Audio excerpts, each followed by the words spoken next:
Everyone in the town envies me, saying I've earned this blessing through lifetimes of good karma. A man like Mubashian is actually willing to settle down for me in this poor, remote place. He teaches I sell tofu. In the morning he grinds beans. I tend the fire by the stove. Occasionally he wraps his arms around my waist from behind, resting his chin on my shoulder, saying that even these coarse cloth garments can't hide my beauty. People in town call him Master Mu, call me the Tofu Beauty. I also thought it was a blessing, until that evening at dusk, when a carriage stopped outside the courtyard. A woman stepped down from the carriage, her hair elegantly coiled, dressed head to toe in silk rouge, delicately traced at the corners of her eyes, yet tears streaming down her face. The moment she entered, she clutched Mubashian's sleeve, her voice trembling uncontrollably. The emperor broke his promise, taking one concubine after another into the palace. Brother Chen, I truly have no other choice. He froze. I couldn't see his face, only saw his hand hanging at his side, slowly clenching into a fist. In the end, he left with her. Right after they left, I closed the tofu shop, grabbed a small bundle, and left town where to. I didn't know either. Neighbor Auntie Wang was the first to see me with my bundle. Manguay, where are you going? Her voice was loud, and with one shout, neighbors on both sides poked their heads out. Butcher Zhang, Madame Zhou from the tailor shop, and several regular customers who always bought tofu from my stall. They all crowded around in a rush, with all these bags and bundles heading to the capital to enjoy the good life. Lady Zhou looked me over with a smile. I knew it. How could someone like Mr. Mu spend his whole life cooped up in our poor little town? I clutched the bundle straps tightly and said nothing. They had all seen that luxurious carriage yesterday afternoon. Though the woman had covered her face with a veiled hat, her refined bearing made it obvious to anyone that she was a noble ladder. Some sharp-eared person somehow found out that Mubashian used to be the chief grand secretary of the current dynasty. Incredible! Butcher Zhang slapped his thigh. Such a high official, and he gave up his position for our Manguay. What deep affection that must be. They marveled in wonder, saying I must have earned this blessing in a past life. I could only smile. Yes, he has some business in the capital, so I am going to find him first. The words took a detour somewhere between my mind and my mouth. I couldn't very well say that he left with another woman, and didn't even speak to me before leaving. I still hadn't sorted out yesterday's events myself. That woman started crying as soon as she came through the door. I hurriedly tied on my apron and went to the kitchen to prepare food. After searching through all the jars and containers, there was only tofu. I had spent all morning grinding tender tofu. I carefully sliced it into pieces, pan-fried both sides until golden, then braised a bowl with sauce, and also mixed 2 small dishes of tofu with scallions. When I brought the food out, the woman had already stopped crying and was holding Mubashian's hand. I set the dishes on the table and said with a smile, "There is nothing fancy to serve, it is all homemade tofu." Before I could finish, I saw Mubashian's face darken. He only glanced at the table once, then turned his head away, his voice as cold as well, water in the 12th lunar month. "This is what you made." I froze. He used to say that if anyone got to eat a plate of my tofu, it was a blessing cultivated in their past life. I asked him, then what about me? He would laugh and say that I must have been Guanyin Bodhisattva saving people from suffering in my past life, to have such good fortune with food in this life. But yesterday the way he looked at that table full of tofu was like looking at a pile of things that shouldn't be put on the table. That woman was quite pleasant though. She picked up her chopsticks and tried a bite, praising my cooking skills. But Mubashian never touched his chopsticks again, nor did he look at me once more. By the time they left, the sky was already bright. He helped her into the car, then turned to glance back at the courtyard. He wanted to say something, but in the end just frowned and got in the car. I woke up standing by the stove, watching over a table of tofu that had long gone cold. Manguay, Manguay. Aunt Wang gave me a push, and only then did I snap out of it. "What are you thinking about? Your face has gone pale." She leaned in closer, lowering her voice. "Are you reluctant to leave us? Don't worry, the capital is a great place, and Mr. Mu is a high official. Once you go there, just wait to enjoy the good life." I nodded. "Then where is Mr. Mu? Why isn't he leaving with you?" I opened my mouth and heard myself say, "He is waiting for me at the town entrance." Once the words were out, there was no taking them back. The neighbors urged me to hurry, not to keep Mr. Mu waiting. I was swept forward a few steps by the crowd, then stopped. Aunt Wang, I pressed the front gate key into her hand. I am not opening that tofu shop anymore. The millstone and equipment, you handle them as you see fit. Without waiting for her to ask more, I quickened my pace, walked past the street corner, and out of their sight. Outside the town, 2 forked roads, Zone heading east, the official road to the capital, Wone heading north over a few mountains, and you reach beyond the frontier. Isn't he going to the capital? Then I'll go beyond the frontier.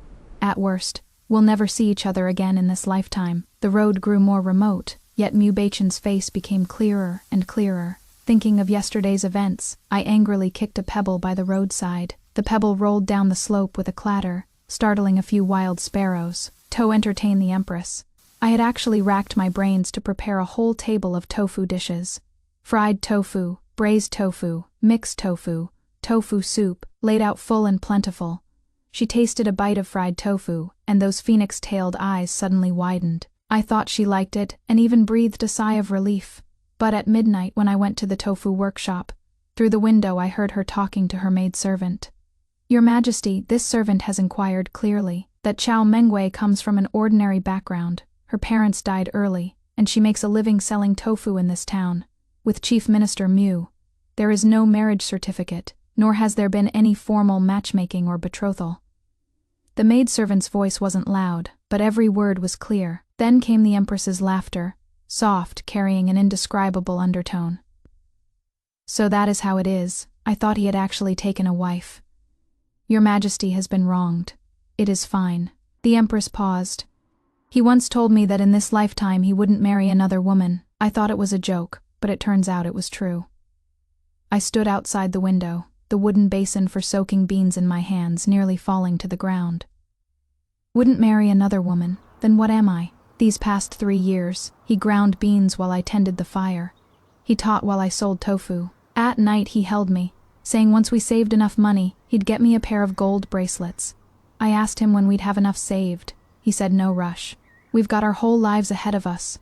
Turns out our whole lives went on, until there was nothing left. I don't know how I made it back to the room. I only know that this night, I didn't get up again to grind tofu. I buried my head in the quilt, and slept my first full night's sleep in all these days. When I woke in the morning, the sun was already high. The courtyard was empty, that horse carriage long gone without a trace.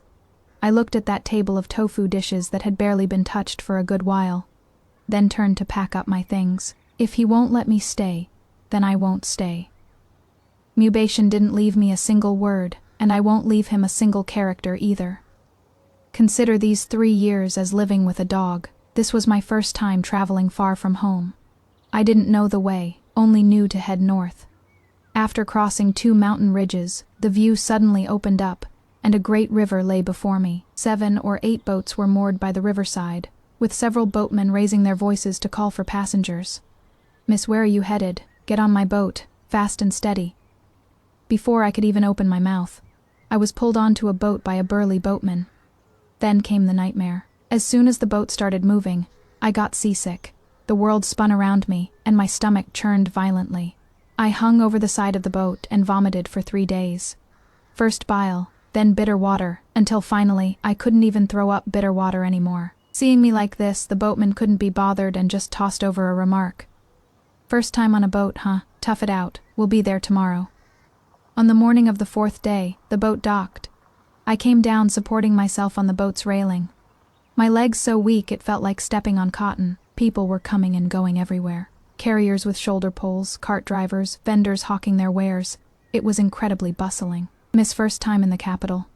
A tea-selling auntie nearby saw my condition and handed me a bowl of hot tea. "Have some tea to clear your head." The capital? I stood there dumbfounded, holding the tea bowl. Wasn't I supposed to be going beyond the Great Wall? How did I end up in the capital? The tea cost 3 copper coins.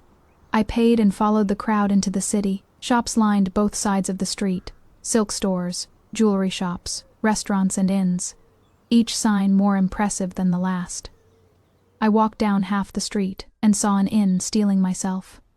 I went in to ask about prices. Superior rooms are 2 taels of silver per night. Regular rooms are 8 yen. The waiter looked me up and down, his eyes probing. I backed out and clutched my bundle tight. The silver I had on me was less than 5 taels all told. Even being frugal, I couldn't stay many days. I needed to find a place that didn't cost money. I walked along the base of the city wall, picking out secluded spots. After walking for over an hour, I actually found a dilapidated temple. Dim yellow light shone through the crooked temple gate, and there were voices. I hesitated, then pushed open the door. A wave of stuffy hot air hit me in the face. People were lying all over the ground in a jumble. No, wait. Kids all sizes. All half-grown kids. The little ones were 5 or 6. The older ones no more than 12 or 13. They were gathered around a bonfire. Hearing the noise, they all turned their heads in unison. I froze. The leader was a dark, skinny boy, about 13 or 14, with a pair of shifty eyes. He looked me up and down, his gaze settling on the bundle on my shoulder. Outsider, I nodded. He grinned, showing a mouthful of white teeth. This temple's our turf. Wanna stay, you gotta pay a toll. Before he finished speaking, several half-grown boys next to him stood up, glaring at me menacingly. I looked down at myself, then looked at them. Then I smiled. 3 years ago, when I went to settle in that small town on my own, I wasn't some delicate little miss. Those ruffians who wanted to take advantage of me later avoided me whenever they saw me. Toll money. I dropped my bundle on the ground and beckoned to that skinny dark boy. Come and take it. He froze, then stepped forward, 2 paces with his neck stiffened. The next moment I had twisted both his arms behind his back and pressed him to the ground. You give up. I give up. I give up. I let go, dusted off my clothes and sat down by the bonfire. The boy rubbed his arms and got up, looking at me differently now. With a bit of awe and a bit of curiosity. The other kids all shrank back, sneaking glances at me. How do you guys usually get by? No one made a sound. I asked several times before the skinny dark boy finally muttered. Conning, cheating, stealing, pickpocketing. My heart softened. They were just trying to survive, that is all. I unwrapped my bundle and counted the copper coins. Out of 5 taels of silver, I still had over 4 taels left, enough to last for a while. Come on, follow me to buy some stuff. I led them to the nearest market and bought 2 slabs of tofu. Tofu here was really expensive, 30 wen for 1 slab, double the price in town. It pained me so much I kept wincing, but I still gritted my teeth and paid back at the ruined temple. I directed them to build a stove, gather firewood, and start a fire. The pot was broken, the bowls were chipped, but when the fire rose up, those kids' eyes all lit up. I cut the tofu into blocks, pan-fried them golden on both sides with what little oil we had, and sprinkled on a handful of salt. The aroma wafted out, and the sound of swallowing saliva rose all around. Don't worry, it'll be ready soon. 2 pieces per person, then pour some broth over them. They held their broken bowls and wolfed down the food, grimacing from the heat but unwilling to stop. I squatted to the side watching, feeling something indescribable in my heart. Just as they were eating, the temple gate was suddenly knocked open. A black shadow darted in, snatched the half-bowl of tofu in front of me, and turned to run. Hey, I chased out 2 steps, but the black shadow had already disappeared into the night. I sighed and waved my hand. Forget it. There are really so many poor people in this capital. At night, the children let me have the corner with the most straw bedding. The dry straw was laid thick in a layer, much more comfortable than the wooden planks on the boat. I lay down, gazing at the starlight coming through the holes, unable to fall asleep no matter what. Tofu, tofu, again. In this life of mine, all I know is making tofu. But the tofu in this capital is expensive and tastes bad. With my skills, maybe I really could trade them for a meal. Sell tofu during the day, sleep in a ruined temple at night. Once I save enough money, I'll head beyond the frontier. I turned over thinking groggily and finally fell asleep. These little beggar kids are reliable. Early the next morning, that dark and skinny boy called Ergo led a few little ones to gather information for me all over the capital. There is a tofu shop in the east part of the city up for transfer. The location is out of the way, but it is cheap. Beans are cheap in the south part of the city. We'll help you negotiate, buy on credit. And there is a place to buy groceries, we know it well. Listening to them all talking at once, my heart was full of doubts. This bunch of kids steal and pilfer all day long. What kind of reputation could they have? But 3 days later, the shop really was taken over. The landlord was an old man who sold groceries. Seeing Ergo and the others bring me over, he nodded without a word. The money could be owed first, to be settled at year's end. Same with the bean seller. Asked for credit right away. Didn't even want an IOU. I asked Ergao, "What did you tell these people?" Ergao grinned. "Just said you are our grand aunt." I was speechless. On opening day, I got up early. The shop wasn't big, just one storefront, with a small courtyard in back where people could live. I wiped the stove 10 times and wrote the names of several tofu dishes on wooden boards. Salted tofu, braised tofu, tofu pudding, pan-fried tofu, both dine-in and take-out available. As the sun rose higher, people came and went on the street, but not a single one came in. Not one of Ergo and the others showed up. I glanced toward the street corner several times, didn't see a shadow of them. I understood in my heart. They were afraid others would laugh at them and affect my business. Just as I was spacing out, a stool creaked, and someone sat down. 1 plate of tofu. I looked up and froze. The person before me was wearing a half-worn blue robe, hair casually tied up, looking completely listless. It was exactly that fool who came running that night to snatch my half-bowl of tofu. "What are you standing there for?" He tapped the table. "I am hungry." I turned and went to the kitchen, scooped a plate of fried tofu and brought it over. He took a bite, and his eyes lit up. He took another bite, and on the third bite, he looked up at me. "Your tofu really is different from anywhere else." I ignored him. He wasn't bothered either, eating while chattering away. "Where are you from, miss? How come you came to the capital alone? Is this shop newly opened? How do you make the tofu?" I'd never met someone who talked this much. Mubashian always had the manner of a proper gentleman, and even in private, he didn't talk much. When he had something to say, he'd say it. When he didn't, he'd stay silent. I never dared ask more. 3 years, and I didn't even know he used to be the Grand Secretary. But this guy, once he opened his mouth, he never stopped. "Why aren't you talking, miss? What is your name, miss? Miss, are you eating or not?"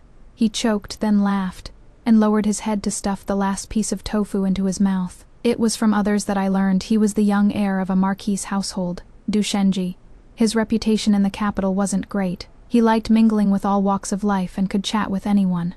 No wonder his face was so thick-skinned. At dusk, after closing up the stall, I carried the leftover tofu to the abandoned temple. Ergo and the others were huddled in the corner, and when they saw me coming, their eyes lit up one by one. "Godmother." I told them not to call me that, to call me Auntie Chow. But once the tofu was in their hands, they were only focused on eating, not sure if they even heard me. While eating, the temple door was pushed open again.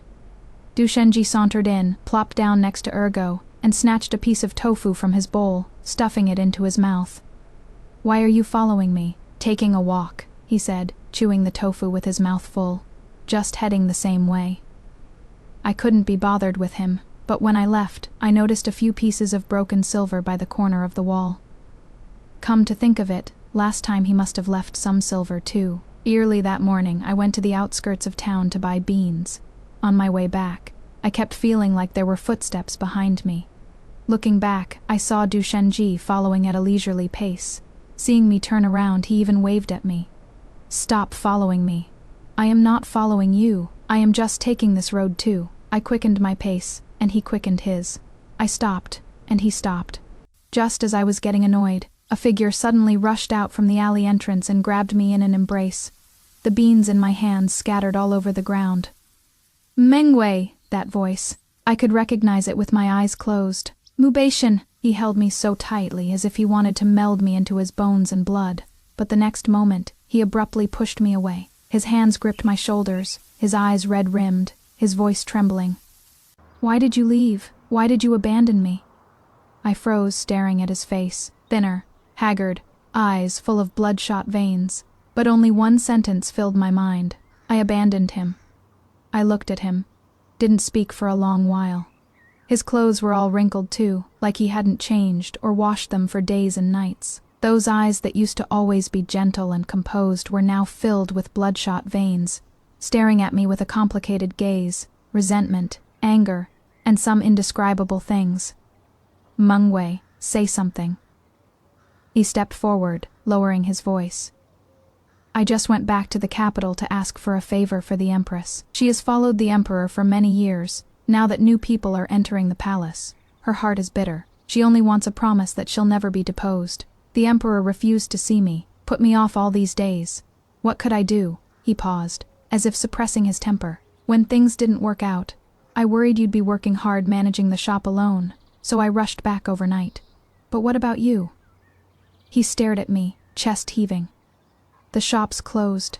You are gone. I searched the entire town, asked everyone.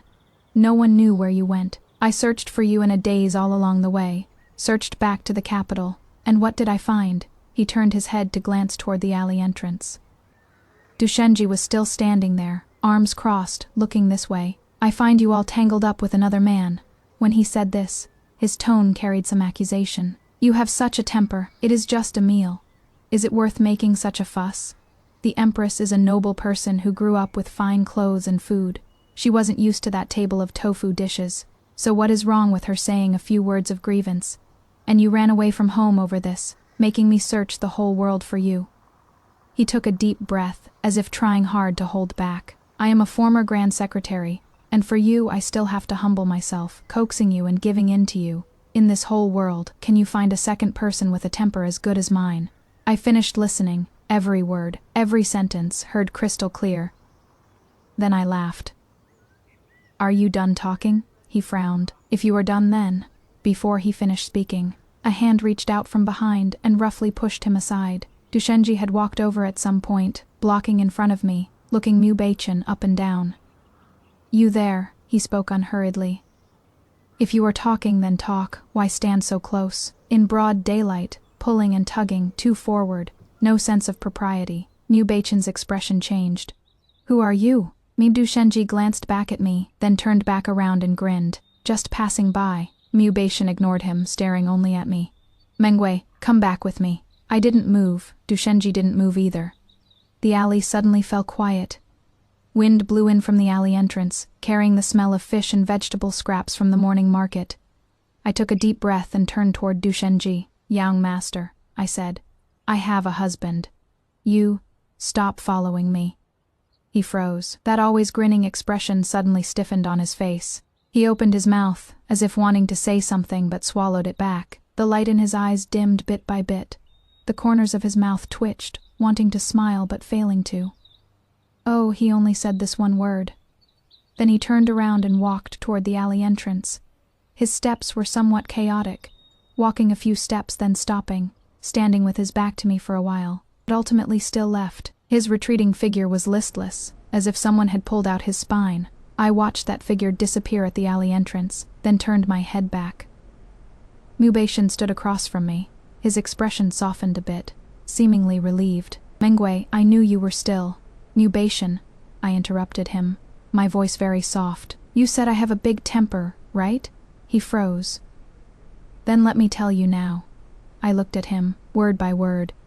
I do have a big temper, so a big shot like you, I don't fancy anymore. His face stiffened, first stiff, then annoyed, finally angry. Those eyes stared at me deadly, his tone as cold as the wind in the 12th lunar month. It is my fault, he gritted his teeth, forcing out each word. It is because all this time, I've spoiled you too much. Mubashian does what he says. Early the next morning, as soon as I took down the door panels, he was already sitting in the shop. I don't know when he came in, just sitting there brazenly by the window, face dark, not saying a word. When customers came in and saw his unapproachable look, they'd quietly back out again. I treated him like he didn't exist, wiping tables and setting out bowls and chopsticks on my own. All morning, 10 people came in, 10 people scared away. By noon, I finally couldn't take it anymore. What the hell do you want? He looked up at me, tone flat. To eat tofu. I ladled him a dish of braised tofu and slammed it down on the table. He picked up his chopsticks, took a bite, and furrowed his brow. Too salty. I held back. He took another bite. Too soft. I held back again. Third bite. Not flavorful enough. I slammed my rag down on the table. Mubashian, are you leaving or not? He put down his chopsticks, lifted his head, and his eyes were actually red. Manguay. His voice was very low, with a barely perceptible tremor. You've made your scene, you've vented your anger. It is about time to be reasonable, don't you think? I froze. I should have taught you some rules long ago. He stood up and walked toward me. It is because I spoiled you too much before that you've become so willful. Come back with me, and I'll let bygones be bygones." I took a step back. "What gives you the right to discipline me?" He frowned. "I am your husband." "Husband," I sneered. "Where is the marriage certificate?" His expression changed in that instant. I saw a flash of panic in his eyes. Although it was quickly suppressed, I saw it crystal clear. "Manguay," he softened his voice. "It is my oversight. I thought you were young and didn't care about these things." "So what?" So he paused. "Since you care, I'll make it up now. 3 matchmakers, 6 betrothal gifts, not one less. The marriage certificate can be ready tomorrow."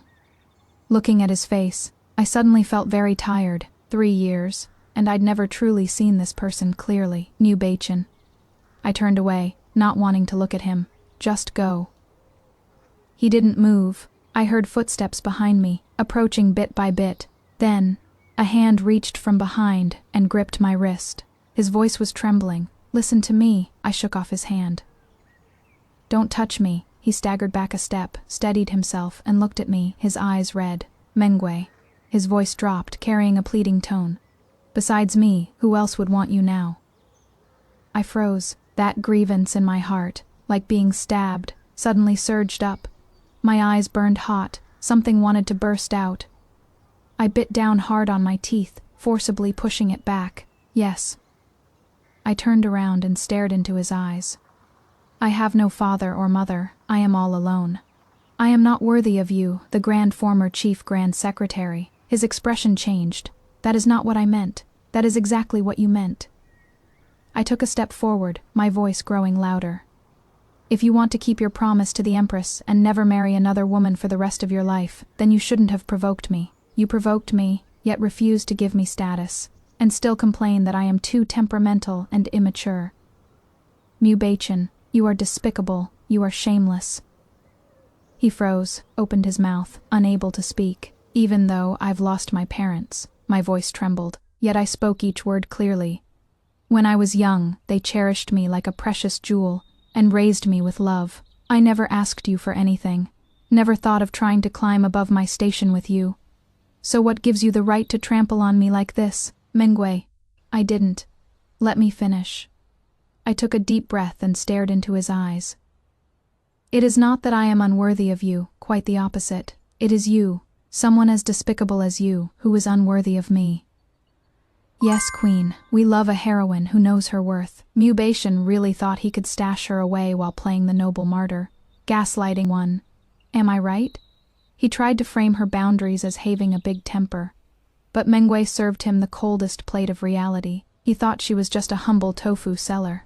But she verbally roasted the former chief grand secretary and left him speechless in the dust. "Trash belongs in the bin. Honey, not in your kitchen." All the color drained completely from his face. After a long while, he opened his mouth, his voice hoarse. "Manguay, it is not that I am unwilling to marry you. It is I just saw that your nature is innocent, and you don't compete with the world, so I thought you didn't care about those worldly formalities." He took something out from his chest and held it before me. It was a bracelet, exceptionally fine quality, jade green throughout, gleaming with a gentle luster even in the dim shop. "Last time I returned to the capital, I came back to the manor to get this." His voice carried a pleading tone. "This is my family's ancestral bracelet, only passed down to the legitimate eldest daughter-in-law. As long as you wear it, you'll be the wife recognized by the elders of my clan. It is not that I didn't want to marry you. I just wanted to give you a surprise." I lowered my head to look at that bracelet. "Very beautiful. But I don't want it. This person, I don't want either." Mubashian. I raised my head, my voice calm. "There is no future for us." His face froze. "In this lifetime, I can never be with you again, Manguay." Before he could finish, I pushed him, pushing him out the shop door. He stumbled backward, standing at the street side, his face full of disbelief. Sunlight shone on his face, illuminating the deep sadness in his eyes. I glanced at him, then slammed the door shut. The moment the door closed, I heard him calling my name outside. Once and again, I leaned against the door, slowly sliding down to sit on the ground. The sounds outside gradually faded. Finally, only the noise of the street remained. I buried my face in my knees, didn't cry. The door was closed, but life still had to go on. But I never expected Mubashian to be this kind of person. On the third day, people from the authorities came. 2 officers stood at the shop entrance, expressionlessly handing me a paper. I took it and looked stamped with a bright red official seal. It stated that the shop's documentation was incomplete and was to be sealed immediately. "Miss, don't make this difficult for us." The lead officer glanced inside. "Pack up and let's go." I stood at the doorway, watching them paste the seals on the door. Passersby stopped to watch, whispering to each other. I heard someone say, "How many days has this shop been open?" Must have offended someone. What a shame about that tofu. I haven't even tried it yet. I didn't turn around, nor did I argue. This place, the capital, I finally get it. Ordinary people, lives like weeds, let alone someone like me. After packing up my things, I went to the rundown temple. Ergo and the others were huddled in the corner basking in the sun. Seeing me arrive, they swarmed over. "Auntie, did you bring tofu?" I shook my head, took out all the silver I had on me, and stuffed it into Ergo's hands. He froze. "Auntie, this is... the shop's closed." I squatted down, looking into his eyes. "I might have to leave. Take this silver, make it last." Ergo looked down at the broken silver in his hands, didn't take it. "Auntie, we have food to eat." He pushed the silver back. "The young lord will take care of us." The young lord, I thought of that person who was always grinning carelessly, suddenly felt a tightness in my chest. "Auntie," a little one beside me tugged at my sleeve. "Did that guy surnamed Mu bully you?" I didn't say anything, but from the way they looked at me, they understood everything. Ergo jumped to his feet, his face flushed red. "What gives him the right? Let's go find him." "Right, let's go find him." A few half-grown boys stood up with them, rolling up their sleeves and about to rush outside. I grabbed Ergo. "Don't go, miss, listen to me." I gripped his wrist tightly, my voice very soft. "Stay alive. Ordinary people, their lives are like grass and weeds. Let alone you all. Mubashian was once the chief minister. How could he be a benevolent person?" Ergo clenched his teeth, his eyes reddening. "But no buts." I let go of his hand, stood up, and looked at them. "You all being well is helping me already." When I walked out of the ruined temple, the sky had already darkened. I looked back, and those few small figures were still standing at the entrance, motionless. Now everything was gone. The shop was gone. The silver was gone. And even these children had someone to look after them. I took a deep breath and walked toward the city gate. Aunt's out of the city. I'll figure things out. But before I could walk out of the city gate, I was stopped. 2 people emerged from the alley corner, dressed in blue, blocking my path expressionlessly. "Miss Chow, Lord Mu asks that you stay." I stepped back and clutched my bundle tightly. "He is waiting for you at the Mu residence, waiting for me to admit my mistake." I stared at those 2 people, word by word. "Go back and tell him. Someone like him is just wasting food by being alive." Those 2 people froze for a moment, exchanged glances, and didn't stop me anymore. I turned around and walked toward the outside of the city. My steps got faster and faster, until I was almost running. Outside the city gate, the official road stretched straight into the distance. The sun was slanting westward, stretching the shadows of the roadside trees really long. I ran until I was out of breath, when suddenly the sound of horse hooves came from behind me. "Miss Chow," someone called out to me. I didn't stop. The sound of horse hooves got closer and closer, accompanied by urgent shouts. I clenched my teeth and kept running forward. Suddenly, a muffled thud came from behind me, like something heavy falling hard to the ground. The neighing of a horse, chaotic footsteps, someone crying out in alarm. I stopped and looked back. On the official road, a figure was lying on the ground. That horse ran a few steps away, then turned back, circling in place. I recognized that somewhat worn blue robe. It was him. I ran back, crouched down, and helped him up. Duchenzhi's face was deathly pale. His forehead was scraped and bleeding, blood covering half his face. He opened his eyes, saw it was me, and actually grinned. Caught up. After saying that, his eyes closed and he passed out. An old horse knows the way. The horse walked at a slow pace, stopping and starting, occasionally turning its head to look back. I supported Duchenzhi, keeping him prone on the horse's back, gripping the reins with one hand as I followed the horse through the city gate, through several streets and alleys, finally stopping in front of a mansion. Vermilion gates, stone lions, and on the door plaque were written the large characters "Loyal and Brave Marquee Mansion." I froze. It is really a marquee mansion. The gatekeeper had already run inside to report. Before long, a group of people came out to greet us, led by a middle-aged couple. The man had a dignified countenance, his features bearing some resemblance to Duchenzhi. The woman had gentle eyes and brows, dressed in plain clothes.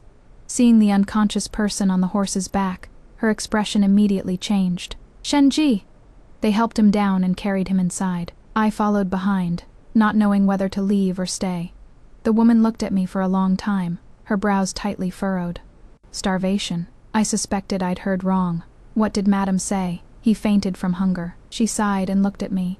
"Young lady, you are..." I opened my mouth, not knowing how to explain for a moment, but she had already started speaking. Shenji, this child, suffered hardship in his youth. He was tricked and taken away. Her eyes reddened. After we found him, he couldn't eat anymore. He would vomit at the sight of food, and even if he forced it down, he would throw it up. All these years, he has been sustained solely by ginseng soup. I felt a tightness in my chest hearing this, but then I thought, wait, that is not right. He snatched half a bowl of tofu from me, in my shop. He ate 3 plates in a row. Later at the rundown temple, he even snatched food from the beggar kids' bowls. "Madam," I couldn't help but speak up. "Aren't you mistaking me for someone else?" She looked up at me. This boy, at my place, could eat 3 plates of tofu in one meal. At the rundown temple, he snatched food from the beggar kids' bowls and didn't throw up either. She froze. The marquee beside her froze too. What the young lady said, is it true? I saw it with my own eyes. The hall fell silent for a moment. Then the woman suddenly stood up, walked to me in a few steps, and grabbed my hand. "Young lady, is it really you who made that tofu? Could you make it for him to eat?" I looked into her eyes, which were full of urgency and hope, but I still thought it was absurd. "Madam," I took a step back, "you are not scammers, are you? A dignified marquis's household, how could it possibly lack a bit of tofu?" The woman froze for a moment, then smiled bitterly. "It is only right that you don't believe me, young lady." She removed a bracelet from her wrist and held it out to me. "This is something I've worn close to my body for 20 years. Take it first. Make a tofu meal for Shenji, whether he can eat it or not. This bracelet is yours." I didn't take the bracelet and turned to leave. 10 taels of silver. The Marquise's voice came from behind me. I stopped in my tracks. "Make 1 meal, and I'll give you 10 taels of silver." I turned around and looked at his face. 10 taels of silver would be enough for me to open a small shop. My tofu shop was successfully unsealed. I tied on my apron, selected a piece of tender tofu, and cut it into evenly thick slices. When the oil was hot, I put them in the pan, fried them until both sides were golden brown, and sprinkled a handful of fine salt on top. When the fragrance wafted out, I heard movement behind me. Duchenzhi was standing at the kitchen door at some point, leaning against the door frame, his eyes staring straight at the pan. "You are awake?" I asked. He didn't say anything, walked over, grabbed a pair of chopsticks himself, picked up a piece and put it straight into his mouth. "Careful, it is hot." He was already chewing. Footsteps came from outside. The Marquise and the Marchioness hurried over, and seeing this scene, they both froze at the doorway. Duchenzhi finished chewing 1 piece and picked up another. As he was chewing, he suddenly stopped, turned his head, and looked at me. "You are not leaving anymore." "Obviously not." He broke into a grin. Then he put down the chopsticks, walked over in a few steps, and pulled me into his arms. "Let go." He didn't let go. The Marquise and the Marchioness watched from the doorway, their expressions quite complicated. In the end, it was the Marchioness who cleared her throat softly, walked over, and rescued me from his embrace. "Young lady." She held my hand, her eyes moving back and forth between me and Duchenzhi. "I can see Shenji has taken a liking to you. How about you come live with us at the Marquise's estate for a while, just to take care of him?" I opened my mouth to refuse. 1 month, 100 taels. The Marquise's voice came from behind. I closed my mouth. Not many days after arriving at the Marquise's residence, trouble came knocking. I was frying tofu for Duchenzhi when a servant came to report. Lord Mu requests an audience. The oil in the wok sizzled loudly. I didn't turn around.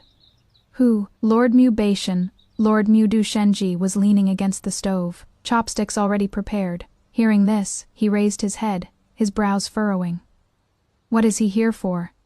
The servant dared not answer. I flipped the tofu over, fried it until golden, and placed it on a plate. Duchenzhi reached out to take it, but I tossed the plate to the side. Hurry up and eat. He froze for a moment, withdrew his hand, and obediently picked up his chopsticks. I wiped my hands and walked out of the kitchen. In the main hall, Mubashian stood in the center, his expression extremely unpleasant. Seeing me come out, he took 2 steps forward to greet me, then forcibly stopped himself. Taking a deep breath, he turned toward the marquee and the Marchioness seated at the head. Lord Marquis, Madame Manguay, comes from the countryside and doesn't understand propriety if there has been any offense. I apologize on her behalf. He cupped his hands in salute, his posture extremely humble. I stopped at the doorway. Lord Mu, I spoke, my voice very soft. We have no marriage certificate and cannot be considered husband and wife. My affairs do not require your apology. His face stiffened for an instant. Suddenly, a figure darted out from behind. Duchenzhi didn't know when he had followed over, still chewing tofu in his mouth, saying unclearly, "Didn't you hear? There is no Lady Mu here." He swallowed the tofu, walked to my side, and stood right in front of Mubashian. "Lord Mu, is it? Please leave, someone, see the guest out." 2 servants stepped forward, making a gesture of invitation. Mubashian didn't move, only staring at me. "Manguay, come with me." Duchenzhi turned his head to glance at me, that look clearly asking, "Are you leaving or not?" I lowered my head. The Marquis's manor wasn't my place, and Duchenzhi's illness was mostly cured too. I had no reason to keep staying here, young master. I raised my head. "Since you are fine now, I'll be leaving." He froze, the tofu in his mouth forgotten, his cheeks puffed out, eyes wide open. "Leaving," I nodded, went around him, and walked toward the door. "Hey, wait." He caught up and grabbed my wrist. Mubashian stepped forward, almost simultaneously, grabbing my other arm. "Let go, you let go." Neither of them let go, sandwiching me in the middle, like a game of tug-of-war. "Duchenzhi, let go." "What gives you the right to tell me what to do? I am her husband." "Got a marriage certificate. Then it is not." I am howling. Duchenzhi is the ultimate chaotic golden retriever boyfriend. When Mubashian tries to pull the toxic, "I am her man" card, Duchenzhi literally asks to see the receipts. No ring, no string, buddy. I love how Duchenzhi doesn't even flex his noble status here. He just uses pure, unadulterated petty logic to shut the ex down. Find yourself a man who will happily defend your single status against a toxic ex. As I was struggling, a voice suddenly came from outside the door. "Lord Mu." All 3 of us froze at the same time. A palace maid stood at the doorway, her attire somewhat familiar. I recognized her. She was the palace maid who had accompanied the Empress to town to find Mubashian. She bowed slightly to Mubashian. "The Empress is ill and wishes to see you." Mubashian's expression changed, and his hand gripping my arm loosened. "Ill, the imperial physician says it is a heart ailment. Her Majesty has had no appetite these days, and only you can console her." I pulled my arm back and took a step backward. Mubashian looked at me, his brows furrowed tightly. He opened his mouth, wanting to say something, but swallowed it back. A moment later, he turned to the palace maid, his voice turning cold. "Go back and tell your Empress that from now on, I won't care about her affairs anymore." The palace maid froze. "Lord Mu. She has used her parents' life-saving grace from years ago to blackmail me for so many years. That debt should have been repaid long ago." His voice was weary. "You may go." The palace maid stood still, looking at him, then at me. Duchenzhi took the opportunity to pull me further behind him. Mubashian turned his head, looking at me, his eyes slightly red. He took a step forward, and Duchenzhi immediately blocked in front of me. "Manguay." Mubashian looked at me past Duchenzhi, his voice very low. "I didn't mean it that way. I just was afraid you'd misunderstand." "Misunderstand what?" I didn't ask. I just lowered my head, walked around him, out of the main hall, and out the gate of the Marquise's mansion. Someone behind me seemed to be calling out to me. I didn't look back. I ran all the way back to the tofu shop, where half a piece of the seal strip still remained on the door. I stood at the entrance for a while, then sat down leaning against the door. The sun was warm, making people lazy. I closed my eyes, my mind a chaotic mess, unable to think clearly about anything. I don't know how long passed before footsteps stopped in front of me. I opened my eyes. Duchenzhi stood before me, holding a plate in his hands with several pieces of pan-fried tofu on it, still steaming hot. Ran half the street, he thrust the plate toward me. If you don't eat it now, it'll get cold. Duchenzhi really stayed on. As soon as the shop opened, he moved a small stool to sit at the entrance, like a door god. Go back, not going back. The Marquise's mansion has food and drink. I can't eat those things. So you'll just starve? He lifted his head, looking at me full of righteous conviction. Without you, I'll starve to death. I choked. Since I can only eat the tofu you make, he scooted his stool forward. You have to take responsibility for my life. I stared at him for a good while. He didn't even blink. In the end, I admitted defeat. Whatever you want. The next day, Madame Ho came. She said she came to see her son, but her eyes kept wandering over me. Duchenzhi was busy tending the fire in the kitchen, his face covered in black ash. When he came out to pour water, he startled her. Duchenzhi, what are you? Tending the fire. He smeared the black ash more evenly across his face and grinned. Manguay is teaching me. Madame Ho looked at him, then at me, and suddenly her eyes reddened. I panicked a little. Madam, miss, she grasped my hand, her voice dropping low. I know we're being presumptuous, but Duchenzhi, though born in the Ho manor, he has lived a harder life than ordinary people. All these years, he couldn't eat. We tried every method, nothing worked. You are the first person who made him want to eat on his own. As she spoke, her eyes grew even redder. I am not asking you to do anything, just if you could care for him a bit more, I would be deeply grateful. I lowered my head and said nothing. After she left, I leaned against the kitchen doorway in a daze. Duchenzhi squatted in the courtyard washing his face. When he finished, he looked up and waved at me. I looked away. I understood their intentions, but what happened with Mubashian had left me with a shadow over marriage. 3 years sharing the same bed, and in the end, I was just nothing to him. Any affection, any feelings, all fake. When he looked at me, what was he calculating in his heart? True feelings change easily. Today's love can become tomorrow's disdain. If I believed in it, depended on it, wouldn't I just end up hurting myself in the end? What are you thinking about? Duchenzhi had somehow moved closer, his face less than a foot from mine. I took a step back. It is nothing. He tilted his head, looking at me, rarely without that grinning expression. Manguay, he said, are you afraid? I didn't answer. The shop's business picked up, ridiculously good. Every day before dawn, there'd be people lining up, and the tofu would be snatched up as soon as it came out of the pot.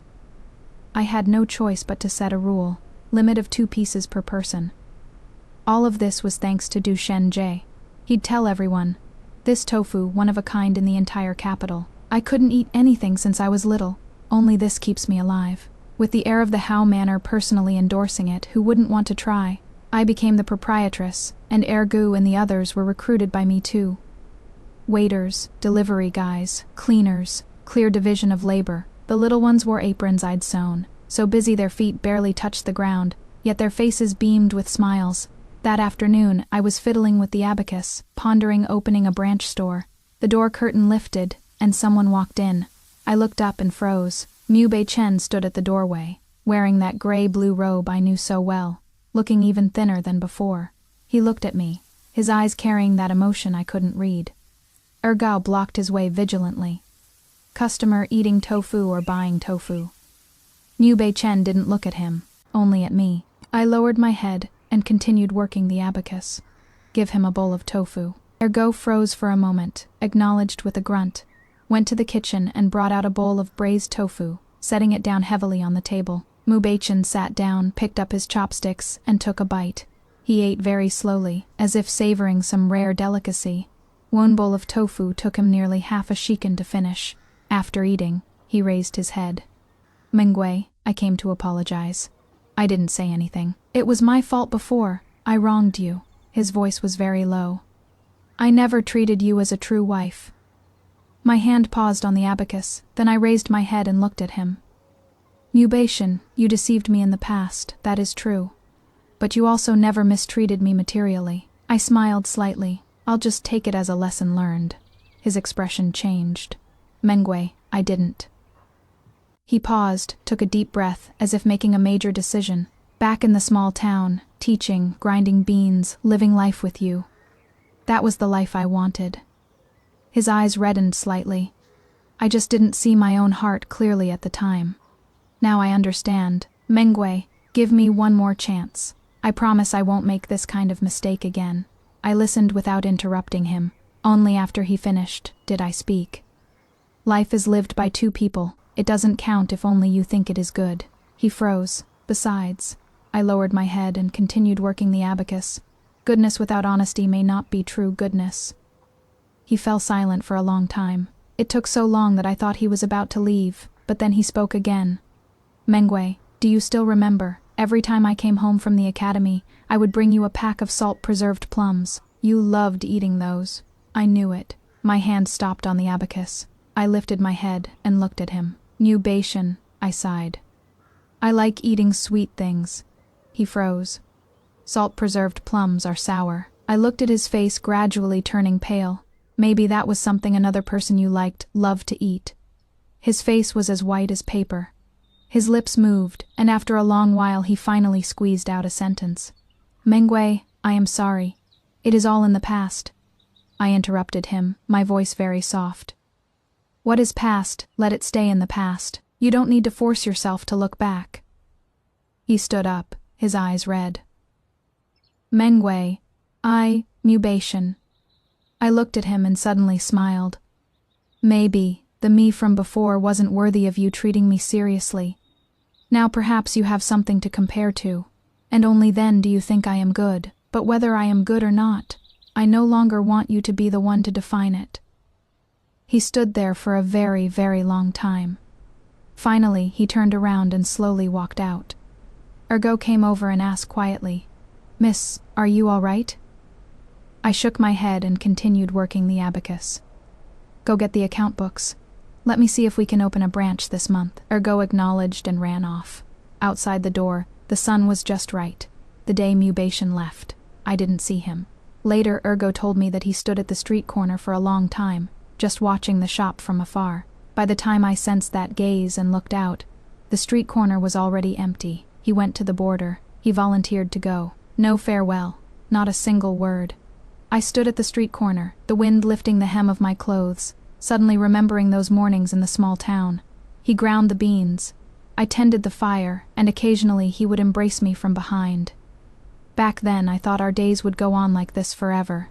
Turns out, it was all just what I thought. When the Empress arrived, I was smoking tofu in the backyard. Suddenly there was a commotion out front, and Ergo ran in, his face pale. Miss, people from the palace are here. I wiped my hands and walked out. She stood in the center of the shop, still in those luxurious robes, with that palace maid by her side. But she had lost a lot of weight, her eyes showing an exhaustion she couldn't hide. Ciao Manguay, she stared at me, her voice cold. Mubashian must be blind to fall for such an ordinary woman like you. But why couldn't you treasure him? Why did you have to trample on his sincere heart? I froze for a moment, then I laughed. Your Majesty the Empress. I looked at her. Does being high and mighty give you the right to ignore right and wrong, to turn black into white? Her expression changed. What did you say? I said. I took a step forward. The one who trampled on a sincere heart wasn't me. It was you people. Her face flushed red, then turned pale. In those rouge-painted eyes, the hatred was almost overflowing. What are you? How dare you speak to this palace like that? She took a step back, her voice becoming shrill. Simone, this woman has offended and defied this palace. Seize her on the spot. Several guards rushed in. Ergo and the others howled and charged forward.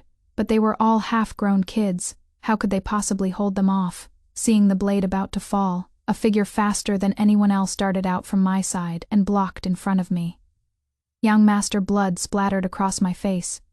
Duchenzhi slowly fell down, his chest a sheet of crimson. His hand was still clutching the blade, knuckles white. Duchenzhi.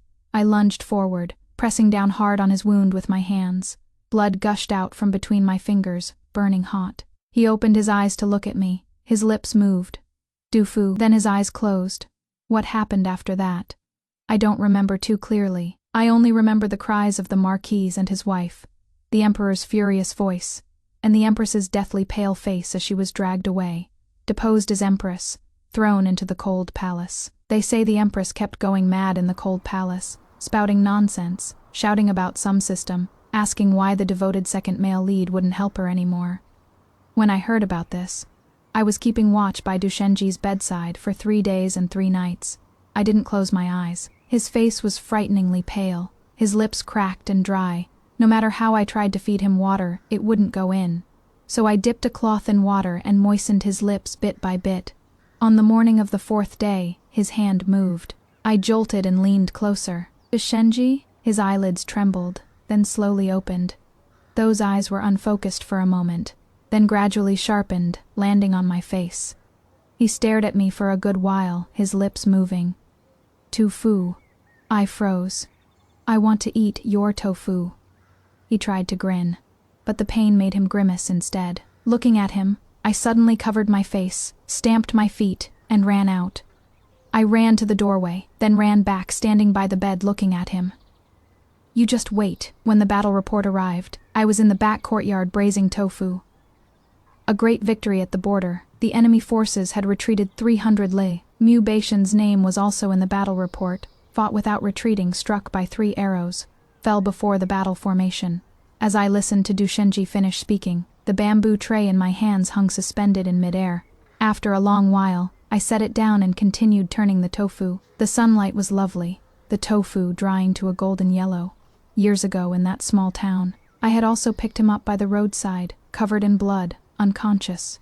I carried him home on my back and brewed medicine for 3 days and nights before pulling him back from death's door. Now, he seemed to have returned to his original destined path. I finished flipping the last row of tofu and wiped my hands. Ergo, the shop is yours now. He froze. Auntie, where are you going? Don't know. I looked at the clouds on the horizon, just wandering around. At night, Lady Hu came. She sat across from me and looked at me for a long time. Manguay, Shenji can't live without you. She held my hand. Take him away with you. I froze. Madam, what did you say? I said, her eyes reddened. Yet she smiled. Take him away. Anywhere is fine. I couldn't believe my ears. Madam, you are willing to let me abduct the young master. She laughed, and as she laughed, tears fell. This child has lived for 20 years, and only these past few days has he seemed like a living person. She gripped my hand tightly. Manguay, I know what you are afraid of, but we're not afraid. As long as he is well, anywhere is fine. I opened my mouth but couldn't speak, but I didn't have the guts. Besides, I knew that Duchenzhi's anorexia was almost cured. He helped out at the shop, fought with Ergo and the others for food, ate everything. Without me, he wouldn't starve anymore. Madam, I can't. I pulled my hand back and lowered my head. Early the next morning, I left the city with my bundle. I hadn't gone far when the sound of horse hooves came from behind. I don't need to turn around to know who it is. Manguay. He caught up, dismounted with a flip, and blocked my way. Where are you going? I don't know. I'll go with you. I raised my head and looked at him. Duchenzhi, I have no one to rely on. I don't dare marry into a noble family like the Marquise's mansion. Stop being so stubborn. He froze for a moment. Then he smiled. Who said I'd make you marry into the Marquise's mansion? I frowned, Manguay. He took a step forward. Very close to me. I can marry into your family with a dowry. Ladies, the bar is officially in the stratosphere. Manguay is terrified of toxic in-laws and losing her independence. So what does this absolute king do? He pulls a reverse Uno card. He is ready to pack his bags, bring a massive dowry, and take her family name just to make her feel safe. He completely dismantles the patriarchal power dynamic because he knows she is the prize. We are swooning. I was stunned. My mind was buzzing, unable to react for a long time. What did you say, dowry? He said seriously. I've saved up quite a bit of silver, enough to open several tofu shops. I'll marry into your family, and our children will take your surname. How about it? I stared at him with my mouth open, taking advantage of my daze. He pulled me into his arms. Manguay. He pressed his chin against my shoulder, his voice muffled. Give me a proper status. The The wind blew past, and the trees by the roadside rustled. I lowered my head and saw his arms wrapped around my waist, holding tight. After a long while, I sighed. Duchenzhi, let go first, not letting go. I lifted my head and looked at the distant sky. The clouds were still there, and so was the sun. Duchenzhi, I said, do you know why I am scared? He shook his head. Because every true heart I've seen eventually changed. He fell silent for a moment, then held me even tighter. Manguay, his voice was soft but earnest. What changed was never truly sincere to begin with. I froze. He released me, stepped back, and looked into my eyes.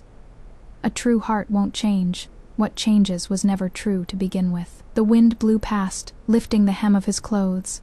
Sunlight fell on his face, those eyes so clear as if they'd never been hurt. I suddenly thought, maybe he was right. A true heart won't change. Oh, my gorgeous friends, let's take a collective deep breath because this story delivered everything we needed. What I absolutely adore about Manguay's journey is how beautifully it illustrates the difference between settling for crumbs and holding out for the whole cake. For 3 years, Mubashian made her feel like she had to be grateful just for his presence. He kept her a secret, refused to commit, and tried to frame his cowardice as protecting her. Even when he came back, he had the audacity to say he'd spoiled her too much. Boy, bye. But then enters Duchenzhi. He doesn't care about her background. He literally owes his life to her cooking and her kindness. The contrast is stunning. Mubashian wanted her to shrink to fit his complicated, ambitious world, but Duchenzhi was willing to abandon his privileged life to fit beautifully into hers. That line at the very end, a true heart won't change. What changes was never true to begin with, is an absolute masterpiece. It is the ultimate reminder that we should never blame ourselves when someone else fails to love us right. Manguay built her own business, rescued street kids, and accidentally tamed a marquise's heir just by being her authentic, hard-working self. She didn't need rescuing, she needed an equal. Now, grab your tea and head down to the comments. The toxic ex, did your blood boil when Mubashian tried to blame Manguay for running away over the Empress's insults? The golden retriever. What was your favorite chaotic Duchenzhi moment?